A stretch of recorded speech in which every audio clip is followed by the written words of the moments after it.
이 친구 한 손에는 극약을 들고 있었고 한 손에는 페트병을 들고 있어가지고 얼굴은 환히 죽을 상이 되어져가지고 내가 죽으려고 지금 이렇게 준비해가지고 왔습니다 라고 얘기를 했습니다. 그래서 제가 너무 깜짝 놀라서 저하고도 평소 때 잘 아는 친구라서 너무 놀라서 그래 왜 갑자기 이렇게 죽으려고 한다면서 이렇게 찾아왔느냐라고 얘기했더니 그 사연을 저한테 이 얘기를 했습니다.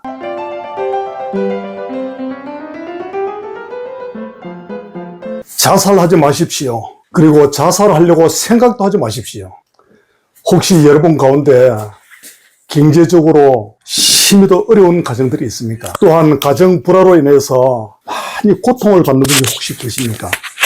사건과 사고로 인하여서 법적 문제가 야기되어 삶을 포기하고픈 분들이 혹시 계십니까? 한 2년 전에 있었던 일을 제가 말씀드리고자 합니다. 저하고 좀 잘 아는 지인입니다. 이분은 건축업을 하고 있었는데 한 번은 늦은 시간에 제게 전화가 왔습니다.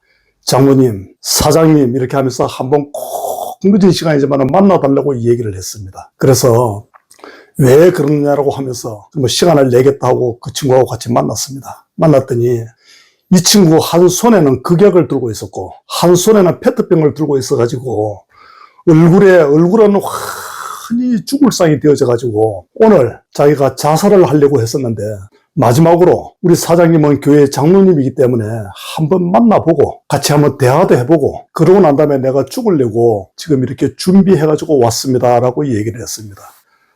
그래서 제가 너무 깜짝 놀라서 저하고도 평소 때 잘 아는 친구라서 너무 놀라서 그래 왜 갑자기 이렇게 죽으려고 한다면서 이렇게 찾아왔느냐라고 얘기했더니 그 사연을 저한테 이 얘기를 했습니다.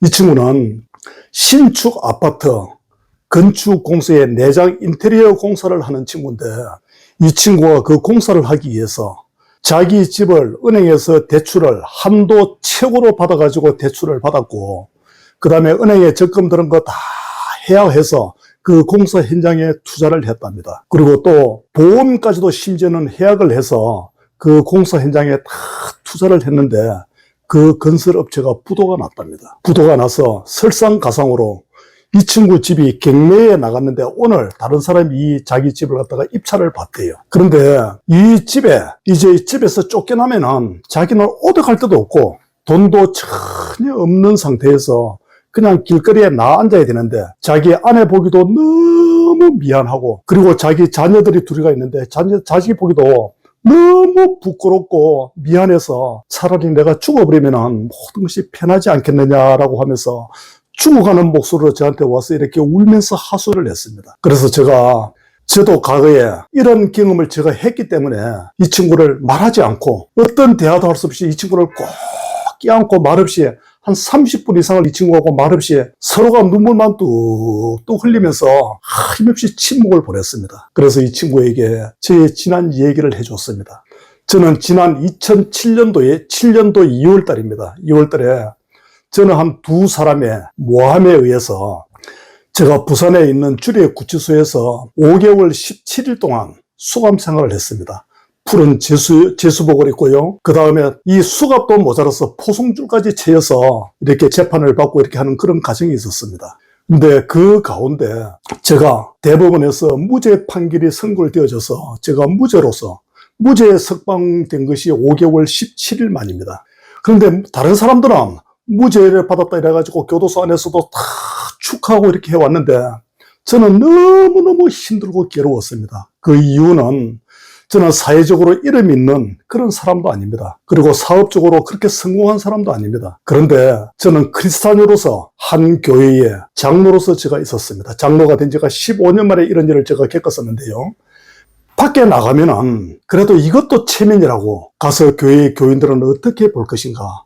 내가 비록 무죄로 나왔지만은 그 사람들에게 무엇으로서 제가 변명을 하겠는가.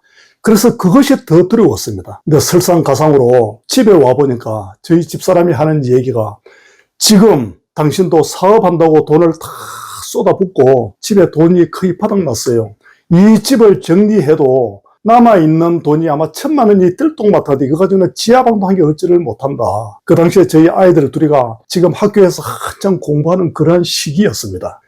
그래서 이걸 생각하니까 앞길이 깜깜한 거예요. 제가 5개월 17일 동안 수감 중에 어차피 사업은 포기해야 되겠다 싶어가지고 사업체를 전부 다 날려버렸기 때문에 밖에 나와서는 할 일이 없었습니다. 그리고 제가 기술도 없었기 때문에 어떤 일을 할 수도 없었고 너무 막막한 그러한 상황에 있었습니다. 그럴 때 제가 일요일 날 정말 철면피같이 교회에 가서 예배를 드리고 그 다음날 월요일이 되었을 때에 우리 집사람한테는 어디에 업무 보러 간다고 얘기를 하면서 차를 몰고 언양에 있는 높은 산 가지산에 그게 쌀바위라는 게 있습니다. 그 위에 올라가가지고 차라리 죽어버리자. 이렇게 살면은 뭐 하겠느냐. 하나님도 참 무심하다. 내가 교회 장로된 지 15년 만에 그래도 나름대로 열심히 해왔었었는데 이렇게 나를 마지막까지 비참하게 해서 죽음에 이르기까지 한다라고 하면서 바위에 올라가서 바위에서 뛰어내리려고 이렇게 하다 보니까 이제 신발을 벗었어요. 뛰어내리려고. 신발을 벗고 뛰어내리려고 하면서 내가 이렇게 이제 허무하게 인생이 끝나는구나 하면서 그 자리에 서가지고 넋을 잃고 힘없이 제가 눈물을 흘렸습니다. 야, 그래도 내가 교회 장로인데 이렇게 죽어야 되겠나. 그래서 다시금 신발을 또 신었습니다. 그리고 신발을 신고 내려오려니까 내 앞날이 또 막막한 거예요. 집에 돌아간들 뭐 하겠나. 다시 또 신발을 또 벗었습니다. 또 뛰어내리려고. 그렇게 하기를 번복을 몇 번을 제가 했었습니다.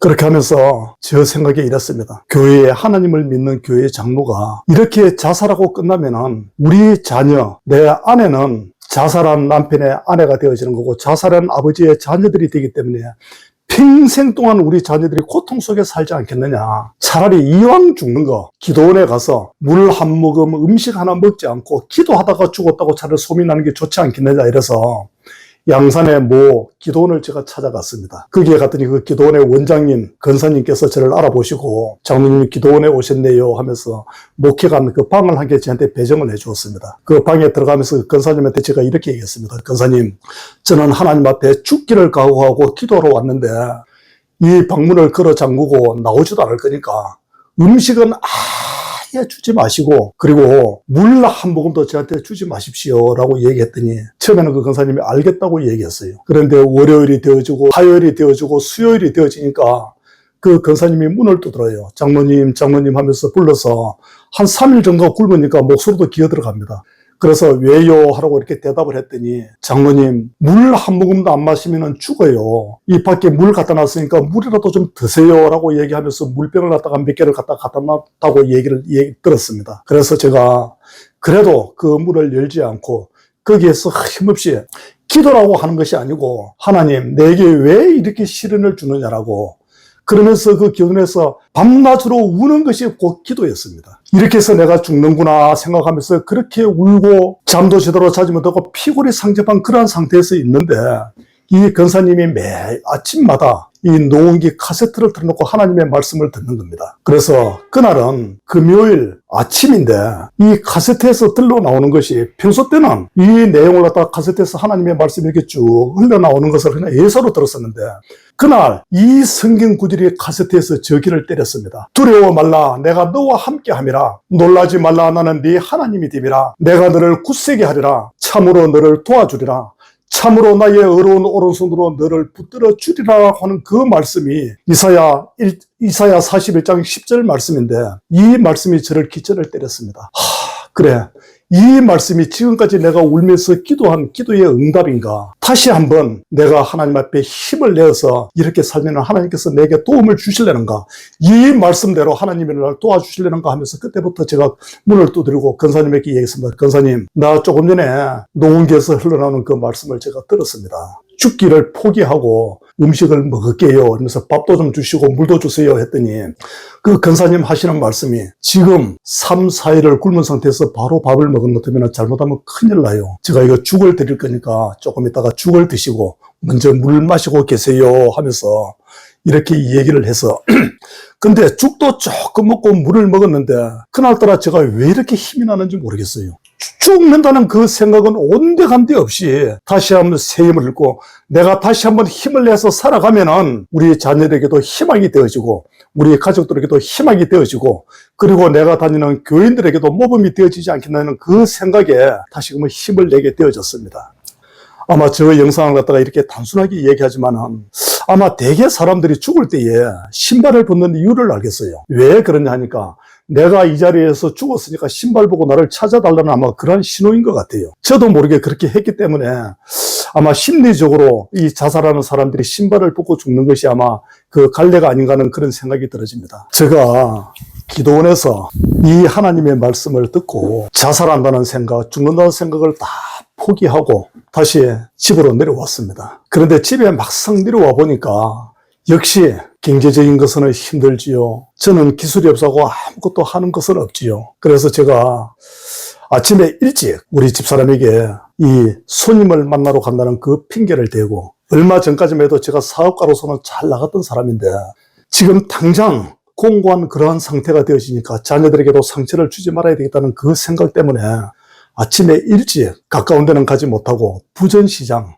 그 새벽에 인력시장으로 제가 갔습니다. 가서 이 공사 현장에서 벽돌을 지어 나르고 생전해보지 않았었는데, 그리고 세미트 같은 걸 갖다가 지어 나르고 이 노가다 생활을 제가 무려 어느 정도를 했었습니다. 그렇게 하다 보니까 기술이 없다 보니까 그 당시에 인건비가 7만 원씩 밖에 주지를 않습니다. 그래서 다시 제가 밤에 그 피곤한 몸을 이끌고 대리운전도 제가 제법 했었습니다.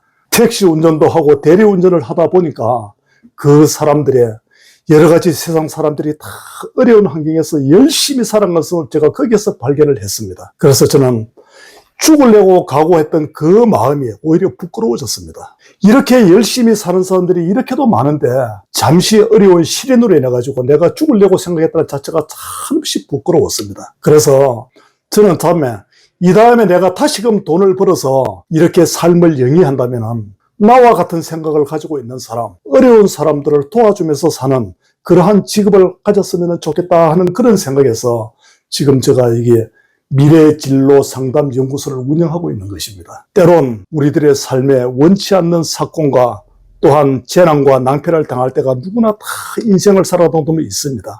여기에 두 가지의 분류의 사람들이 있습니다.